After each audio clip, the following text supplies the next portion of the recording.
votre contrôle technique va vous coûter plus cher et vous aurez un laps de temps très court pour faire les réparations. C'est la conséquence de l'application d'une directive de 2014. Jean-Rémy Macchia, journaliste spécialiste auto, est avec nous. Bonjour monsieur, merci d'être là à partir du mois de mai. Et je parle sous votre contrôle. Le délai de 2 mois accordé à l'issue d'une contre-visite va passer à 24 heures. 24 heures seulement, sous peine d'avoir une interdiction de circuler. La facture aussi s'alourdit car de 124 points de contrôle. Aujourd'hui, l'examen de notre véhicule va passer à 400 points. Est-ce que vous savez quels sont ces points de contrôle qui seront ajoutés aux 124 déjà existants aujourd'hui? Déjà, on va calmer le jeu. Là, vous avez un point de vue une introduction tout à fait alarmiste. On passe de 124 points de contrôle à 131.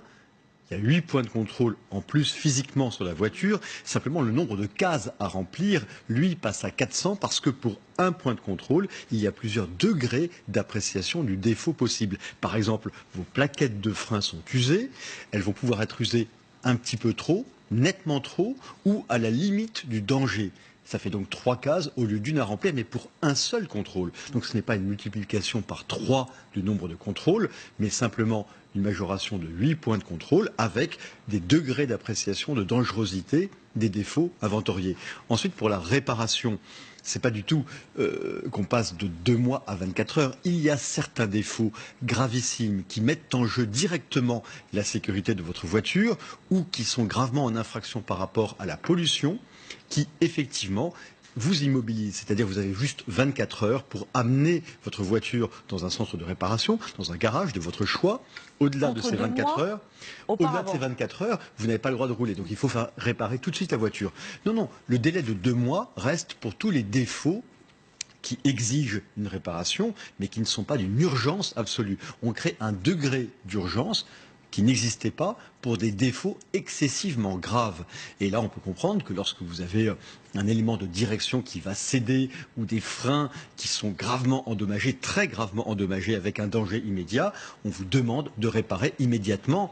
La sévérité est accrue, mais ce n'est pas pour tous les défauts, c'est pour les défauts uniquement les plus graves. N'empêche, la facture va forcément s'alourdir puisqu'il y a des points de contrôle supplémentaires. Est-ce qu'il y a des solutions pour éviter cette flambée à la caisse ?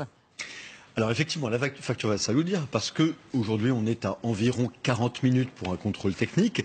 On va passer à vraisemblablement pas loin d'une heure, 55-58 minutes.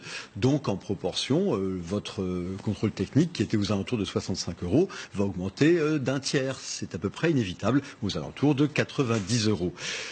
Pour échapper à cette hausse, il n'y a pas de moyen miracle, mais si votre voiture doit passer, les premiers jours d'application, ce sera le 20 mai 2018. Si vous devez passer votre contrôle technique avant juin ou juillet 2018, passez-le avant le 20 mai, ça vous coûtera moins cher. Est-ce que ce renforcement du contrôle technique va vraiment permettre de réduire l'insécurité routière ? Parce que c'est le un but peu recherché. l'objectif. Voilà. Oui, c'est le but recherché. Et disons que le but recherché aussi, c'est qu'il y ait une harmonie européenne.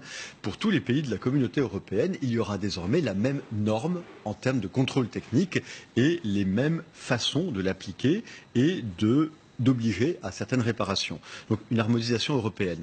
Après l'incident sur la sécurité routière, l'état des voitures s'est quand même grandement amélioré. D'abord parce que les voitures sont plus sûres et plus solides qu'avant et que l'usure se fait moins sentir au fil des années et des kilomètres. Disons que paradoxalement, le contrôle technique est de moins en moins utile par rapport aux années 70, 80. Et puis effectivement, il y a ce contrôle technique qui est contraignant.